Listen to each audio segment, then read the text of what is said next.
dans cette séquence, nous commençons à proprement parler à faire du traitement numérique du signal et nous allons présenter le concept hyper important de transformé de Fourier. Alors, pour ce faire, nous allons récupérer les signaux X et Y qui avaient été fabriqués par combinaison de fonctions trigo avec une composante de bruit, qui ont été rangés dans des fichiers.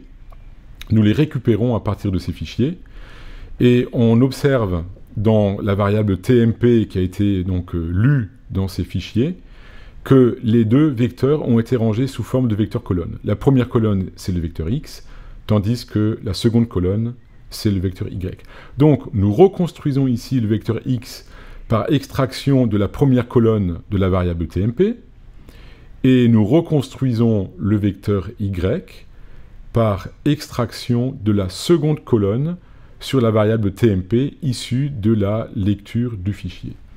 On peut retracer rapidement X et Y de façon à retrouver nos signaux. En réalité, ce ne sont pas exactement les mêmes que ceux de la séquence précédente, mais peu importe.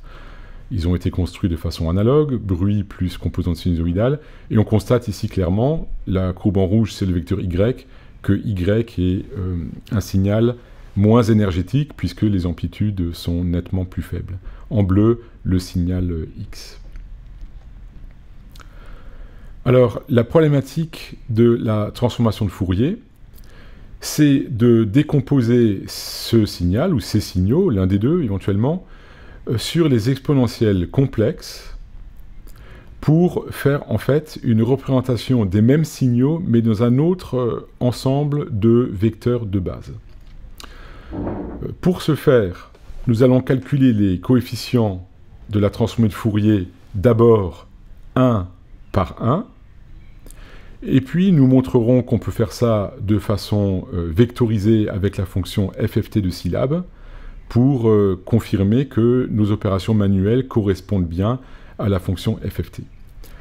Alors en réalité, donc, il faut commencer par définir la variable temps, t, donc nos 4000 valeurs de 0 jusqu'à 3,999 avec un incrément de 1 exposant moins 3, en fait 1 milliseconde, et on s'arrête à 3,999 et non pas 4 pour avoir exactement 4000 valeurs. Ensuite, la durée du signal grand T à 4 secondes. Ces variables apparaissent à présent dans le navigateur de variables. Et le premier coefficient de la transformée de Fourier, c'est le produit scalaire entre l'exponentielle de fréquence nulle, d'où le coefficient 0 que vous avez ici sous les yeux, donc scalaire, le vecteur X. On obtient une valeur numérique. J'ai inhibé l'affichage, donc je vais désinhiber l'affichage, une valeur numérique qui correspond finalement à la valeur moyenne du signal X sur la durée du signal. On calcule ensuite le deuxième coefficient, et là, en l'occurrence, on va projeter, d'où le produit scalaire entre une exponentielle complexe et le vecteur X, on projette sur l'exponentielle avec k égale 1. On obtient un deuxième coefficient, et vous constatez sur le résultat qu'il est complexe. Ensuite, on continue à la main, on calcule le troisième coefficient qui correspond à l'indice k égale 2, une troisième valeur toujours complexe, encore une à la main, pour avoir bien compris, donc quatrième composante qui correspond à k égale 3, et voilà les 4 premiers composants qui sont affichés à l'écran. On va maintenant faire ça dans une boucle. Alors, j'ai dit précédemment qu'il faut éviter autant que possible les boucles, mais ici, on le fait sur un plan pédagogique pour bien montrer qu'on obtient finalement les 4000 coefficients de la transformée de Fourier en faisant autant de produits scalaires avec k qui va varier de 1 jusqu'à 4000.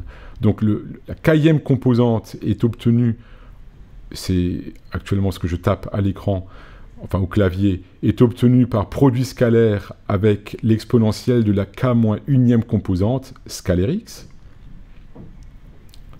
Voilà, j'inhibe l'affichage, sans quoi je remplis mon écran de valeurs numériques.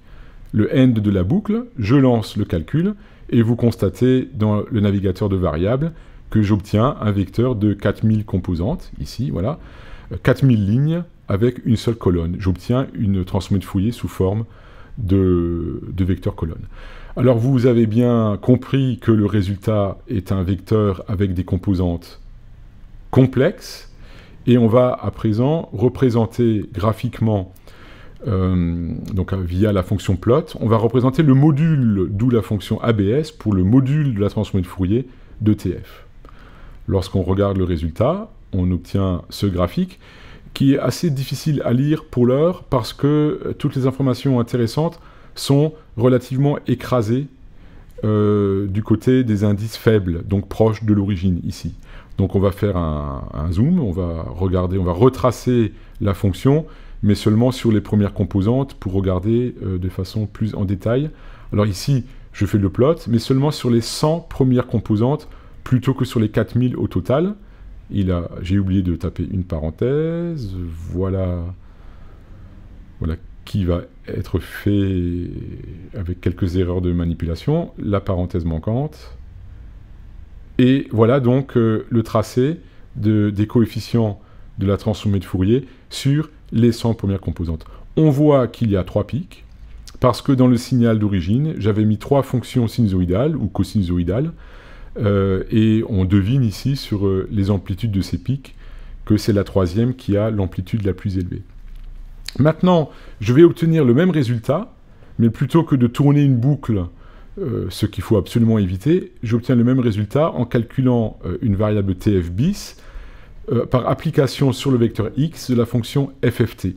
Alors FFT x virgule moins 1, parce que je calcule une transformée de Fourier directe. C'est un peu étrange ou un peu curieux, mais le moins 1, c'est pour dire qu'il s'agit d'une transformée directe, et peu importe le détail du pourquoi.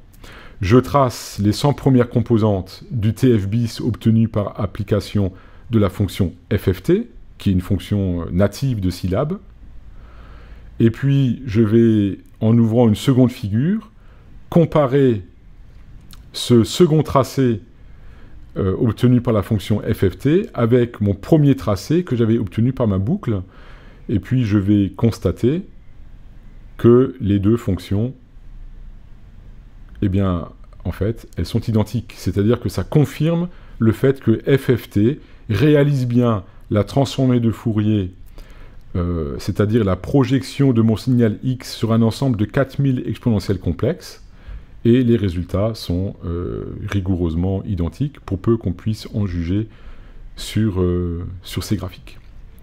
Donc je répète, la première raie aux fréquences faibles est la moins ample, la deuxième d'amplitude intermédiaire, et enfin la troisième raie est à amplitude maximum sur ces 3 composantes.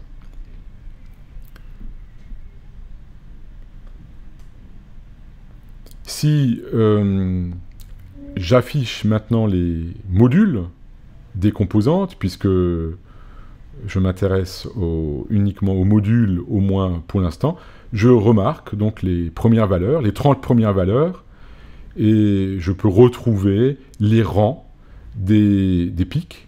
Donc en l'occurrence ici, j'ai une valeur de 1000 et quelques sur la quatrième composante, un rang de 3600 et quelques, voilà, ici sur la 14e composante, et un rang de 5000 et quelques, alors je crois sur la 23e composante, un peu plus bas.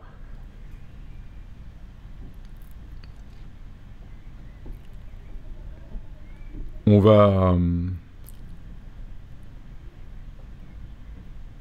regarder tout ça dans l'éditeur de variables. C'est beaucoup plus facile pour identifier les rangs des pics. Et effectivement, on retrouve ici 1100 et quelques pour la 4e composante, un maximum à 3600 ici pour la 14e, et un maximum à 5200 et quelques pour la 23e composante.